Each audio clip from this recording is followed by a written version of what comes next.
1975 সালে স্বপ্নাদেশ পেয়ে মা তারার মূর্তি প্রতিষ্ঠা করেন বর্তমানে স্বর্গীয় সত্যহরি ভট্টাচার্য। উত্তর কলকাতার গোয়াবাগানের কাছে প্যারিমোহন সুর লেনে বামতারা তন্ত্র মন্দির সেই সময় থেকে বর্তমান সত্যহরি বাবুর ছেলে চন্দন ভট্টাচার্যর তত্ত্বাবধানে 12ই অক্টোবর মন্দিরের 50তম বর্ষের প্রতিষ্ঠা দিবস উপলক্ষে ভক্তদের ঢল ছিল বেশ। মায়ের আরতি ও পুজোর মাধ্যমে মা তারার মন্দির দর্শনে বহু দূর দূরান্ত থেকে ভক্তরা উপস্থিত হন। জাগ্রত মা তারার মহিমায় সকল ভক্তরা এখানে ছুটে আসেন বলে জানালেন চন্দন ভট্টাচার্য। মায়ের অলৌকিক ঘটনা তো রয়েছেই, ভক্তদের আশীর্বাদ মায়ের সবসময় থাকে। দেখতে দেখতে 50 বছর পার হয়ে গেল। এই দিনের পুজোয় প্রায় 2-2.5 হাজার ভক্তদের মায়ের ভোগ হিসেবে খিচুড়ি, পোলাও, পায়েস, আলুর দম, চাটনি খাওয়ানো হয়। মা তারার এই মন্দির পরিসরে ছোট হলেও ভক্তদের ভক্তি কখনোই কম হয়নি।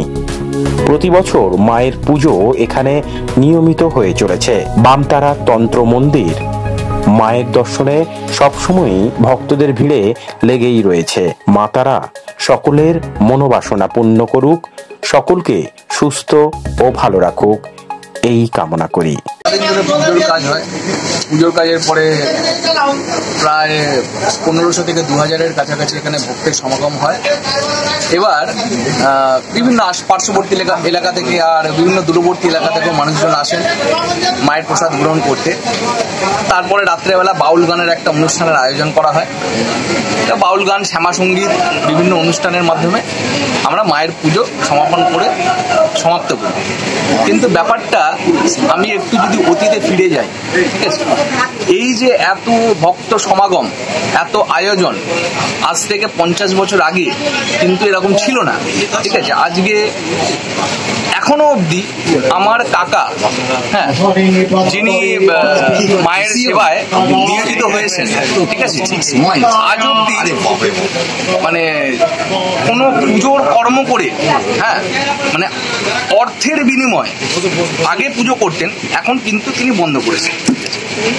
তিনি একটা এখন বর্তমানে তন্ত্রোক্ত কার্য করার সাথে সাথে একজন আয়ুর্বেদিক ওষুধের জায়গায় তিনি কর্মরত।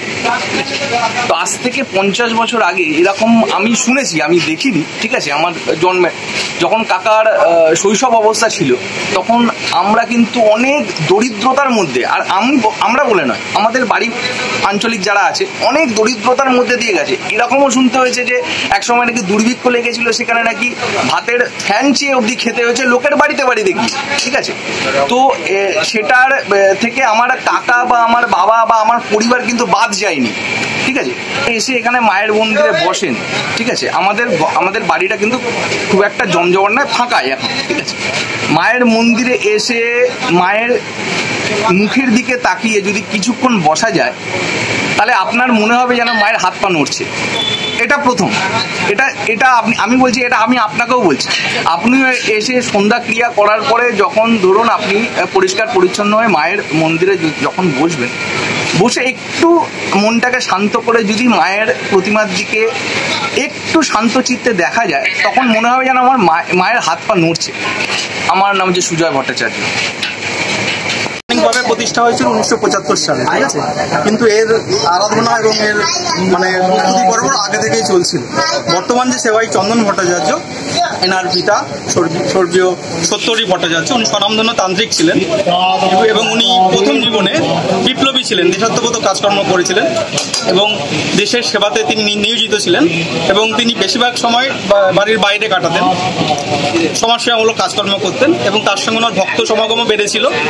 পরবর্তীকালে উনি গুরুদেব হয়েছিলেন এবং তারাপীঠের ইতিমধ্যে যাতায়াত ছিল এবং তারাপীঠের যাতায়াতের মাধ্যম দিয়েই তার একটা স্পিরিচুয়াল একটা জীবন তার অতিবাহিত হয় এবং সেক্ষেত্রে ওখান থেকে উনি তারাপীঠ থেকেই উনি মানে ঠিক করেন যে বাড়িতে এই দেবীকে প্রতিষ্ঠা করবেন।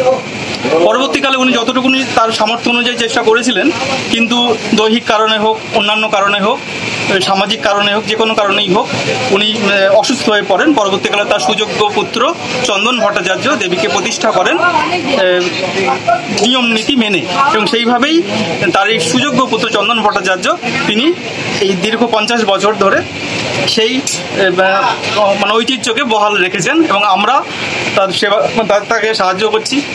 পার্শ্ববর্তী প্রত্যেকটা অঞ্চলের প্রতিবেশীরাও এই অনুষ্ঠানে সামিল হয়। আজকের দিনে একটা সুন্দর মানে স্পিরিচুয়াল একটা ব্যাপার এখানে তৈরি হয় এবং সবাই সবার সাধ্য মতো ঝেঁপে পড়ে উৎসবে মানে সাহায্য করার জন্য। এই হচ্ছে ব্যাপারটা। মূলত চন্দন ভট্টাচার্য ওই সত্যহরি ভট্টাচার্যের যে মনের বাসনা বা ইচ্ছা সেটাকেই, সেই ট্র্যাডিশনটাকেই বজায় রেখেছেন এবং আমরা চেষ্টা করছি আমরা যতদিন থাকবো এই ঐতিহ্যটাকে বজায় রেখে চলব। এই মন্দিরটা কোথায়, স্থানটা? এই বৈষ্ণব প্যারিমোহন শুনলেন এখানে এটার স্থাপনা হয়েছে। আর এটা হচ্ছে বিডন স্ট্রিট, বিধান সরণি, 22 নম্বর প্যারিমোহন শুনলেন। আপনার নাম? আমার নাম রবীন মণ্ডল। কি বলার আছে, তারা মায়ের কথা তো বলে শেষ করা যায় না।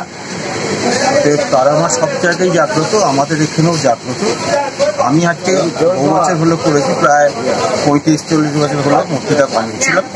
তখন আমার ওই চন্দন ভট্টাচার্য আমার খুব ঘনিষ্ঠ ভাইয়ের মতন, ওকে অনুরোধ করেছিলাম মায়ের মূর্তি একটা করে দিই। তা আমি উন্মোদন করেছিল তারাপীঠে যেরকম মুখ আছে সেরকম করে দিত। তার কি ইচ্ছে হলো যখন করছি তখন বলল না আমি 1000টা তারা করে দিই বলে মূর্তিটা আমি চেঞ্জ করে দিই। যেরকম মায়ের মানে ধ্যান বর্ণনা অনুযায়ী যে মূর্তি সেটাই করে দিলাম।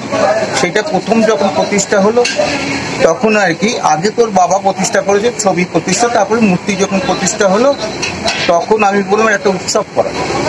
তাই সামান্য 300 টাকা দিয়ে মায়ের উৎসব করা হয়েছিল, আজকে বিপুল মায়ের ঐশ্বর্য হয়ে গেছে।